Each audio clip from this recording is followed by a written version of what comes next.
Hi, my name is Dr. Rick Van Sant, and I'll be the instructor. I guess you'd call me the instructor for this MOOC.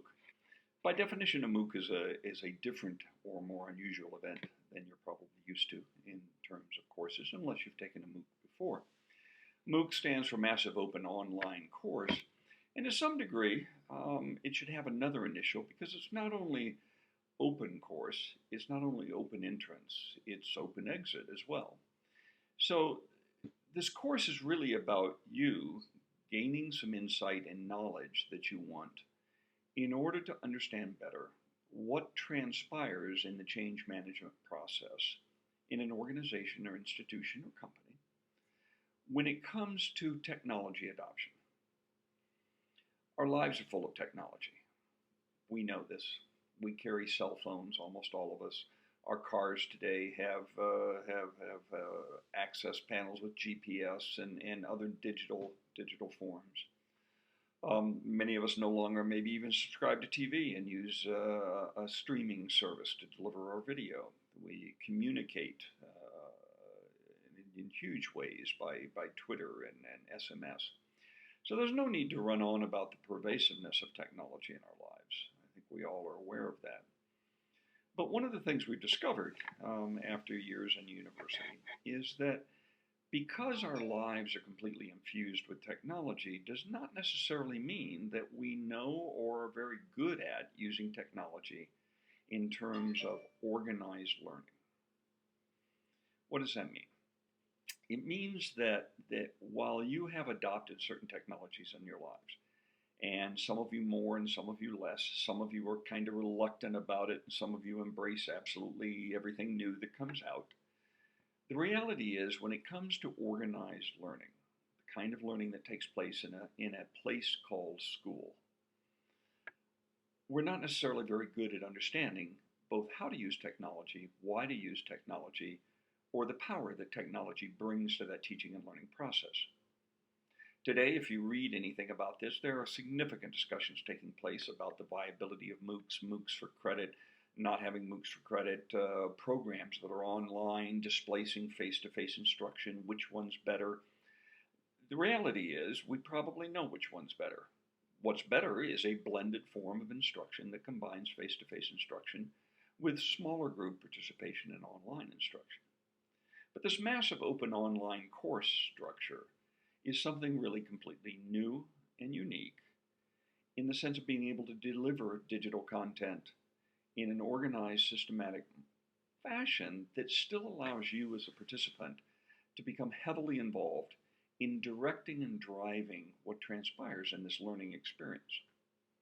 In this case, we're going to try a little bit of an experiment with this course. We're going to try to take this a little bit further and have a kind of pre-test organization, especially during the first couple of weeks, that are going to help identify you into some highly artificial categories. And based on those categories, you're going to hold your discussions either within that particular category, or in fact, we're going to specifically put you in groups cross-category. Now, this will depend on how many of you are enrolled in this course. If there's tens to hundreds of thousands of you, our capacity for organizing or managing some of this will be pretty limited. I don't expect those numbers. I think this course is going to be pretty specific to a unique set of needs. But we'll see. Nobody really knows going into this. The course comprises 6 weeks with what we're calling week 0. Week 0 is really some familiarization items, this video, for example, and a couple other outlines. Week 1, we begin with some actual work. There's going to be a combination here of things that I provide you or the team provides you with, but also a lot of inherent to a MOOC is you going and discovering what you want or need for yourself and then sharing it. You know, when we look at the power of multiplied learning, when we look at 1,000 of you sharing resources in groups and cross groups, there's no way a single individual or professor, no matter what my knowledge is of the content, can begin to replicate that. So the course is really structured that every week you'll have a beginning kind of very brief quiz, if you will. These are not graded in the sense of any grade for the course. This is going to put you in some groups. There will be assignments that all groups do. There will be some assignments that perhaps only your group does, or you'll be directed towards some readings that pertain more to your group and less to the other. And with that, then there'll be some readings, hopefully some videos, there'll be some discussion boards. When you first start, what you're going to see really is the first 2 weeks of the course built out. That will contain all the material necessary for the first 2 weeks. Weeks 3 through 6, I'm not going to build out until I see what's happening actually kind of in weeks 1 and 2. That doesn't mean you can't move ahead at your own pace to some extent, but it does mean that I want the option of choosing some of what we include and some of what we don't include based on what the conversations are, who it is that's enrolled in this course, so that we can better tailor this directly and specifically to your needs. There will also be a discussion board section called FAQs, where you can post questions to me. As you might understand, sending me direct emails from perhaps thousands of students could be a bit overwhelming, and I don't have the time to respond individually. That is certainly one of the downsides of a large-scale, massive, open online course.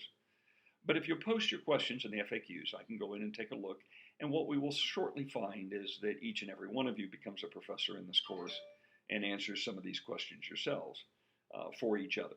And in fact, you'll have answers that sometimes are far better than anything I could provide. So we're going to take this journey together. There is no single answer. This is not a concept of change management which has only one single pathway.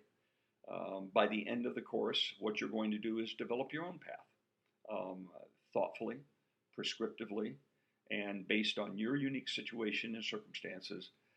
You hopefully will leave this course with a thorough understanding of the change management process and a roadmap for you to follow to help encourage technology and more specifically Blackboard adoption at your institution. I hope this will be fun. I'm certainly looking forward to it. I'm currently sitting in South Carolina for a couple of weeks, then I'll be up in Michigan for a week, and then I'll be traveling back to my home in Abu Dhabi in the United Arab Emirates, where I work for Blackboard and cover the international markets. And this should really be quite entertaining. So that said, I hope you have a great time. I'll be speaking to you through this medium occasionally, but I'll look forward to getting to know some of you and certainly getting a chance to see what you bring to the conversation. Thanks a bunch, and thanks for joining this course. Take care. Bye.